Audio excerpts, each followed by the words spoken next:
गंगा किनारे बसे छोटे से गांव में भोला नाम का एक गरीब आदमी रहता था। भोला की जिंदगी संघर्षों से भरी थी। वह बचपन से ही मेहनत करता आ रहा था, लेकिन गरीबी उसका साथ नहीं छोड़ रही थी। उसके माता पिता खेतों में मजदूरी करते थे और जब वह भी उन्हीं की तरह मजदूरी करने लगा। भोला की शादी कम उम्र में हो गई थी और कुछ सालों में उनके 2 बच्चे हो गए। परिवार बढ़ने के साथ खर्चे भी बढ़ने लगे, लेकिन मजदूरी से घर चलाना मुश्किल हो रहा था। कई बार पेट भरने के लिए सिर्फ पानी पीकर ही सोना पड़ता। एक दिन जब भोला को काम नहीं मिला तो वह उदास होकर गांव के चौपाल पर बैठ गया। वहीं एक बूढ़े दादाजी बैठे थे, जो गांव के सबसे समझदार इंसानों में से एक थे।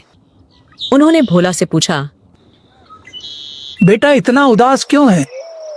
भोला ने अपनी परेशानी बताई तो दादाजी बोले, काम के लिए दूसरों पर निर्भर मत रहो, भगवान भी मदद करेगा अगर मेहनत करोगे। भोला को उनकी बात दिल को छू गई। उसने सोचा कि क्यों ना अपनी चाय की दुकान खोली जाए। मगर दिक्कत यह थी कि उसके पास पैसे नहीं थे। उसने अपनी पत्नी से इस बारे में बात की। विमला ने अपने बचाए हुए कुछ पैसे भोला को दिए और गांव के एक दोस्त से उसने थोड़ा और उधार लिया। भोला ने गांव के चौपाल के पास एक पुराना लकड़ी का ठेला खरीदा और चाय बनाने का सामान जुटाया। पहले ही दिन उसने बड़ी मेहनत से चाय बनाई और राहगीरों को पिलाई। शुरुआत में ग्राहक कम आए, लेकिन उसकी चाय की खुशबू और स्वाद धीरे धीरे लोगों को आकर्षित करने लगी। कुछ ही महीनों में भोला की चाय की दुकान मशहूर हो गई। गांव के लोग, किसान मजदूर, स्कूल के बच्चे सब उसकी दुकान पर आने लगे। भोला हर ग्राहक से प्यार से बात करता और उन्हें चाय के साथ अपनापन भी परोस। हालांकि सफलता इतनी आसान नहीं थी। कई बार पुलिस वाले उससे दुकान हटाने को कहते, तो कभी गांव के बड़े लोग उसे तंग करते, लेकिन भोला ने हार नहीं मानी। उसने धीरे धीरे पैसे बचाए और पक्की दुकान बनाने की सोची। कुछ सालों बाद भोला ने अपनी छोटी सी पक्की दुकान बना ली। अब उसकी दुकान पर बिस्कुट, समोसे और ब्रेड पकड़े भी मिलने लगे।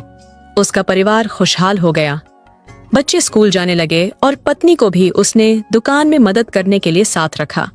एक दिन वही बूढ़े दादाजी फिर से उसकी दुकान पर आए। उन्होंने मुस्कुराते हुए कहा, बेटा मैंने कहा था ना कि मेहनत करने वालों को भगवान भी मदद करता है।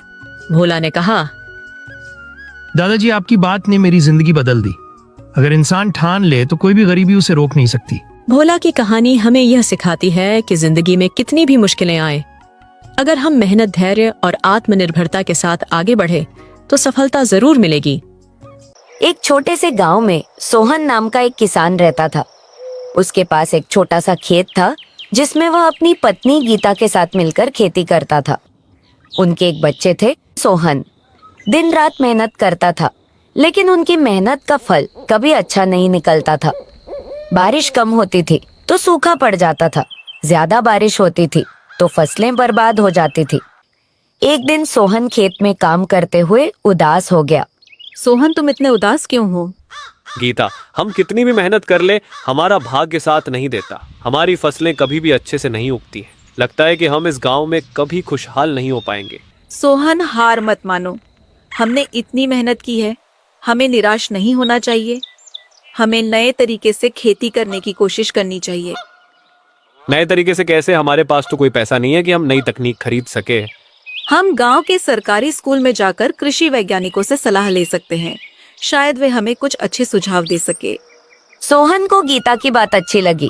अगले दिन वे दोनों गांव के स्कूल गए और वहां के कृषि वैज्ञानिक से मिले। वैज्ञानिक ने उन्हें बताया कि उनकी मिट्टी में नाइट्रोजन की कमी है।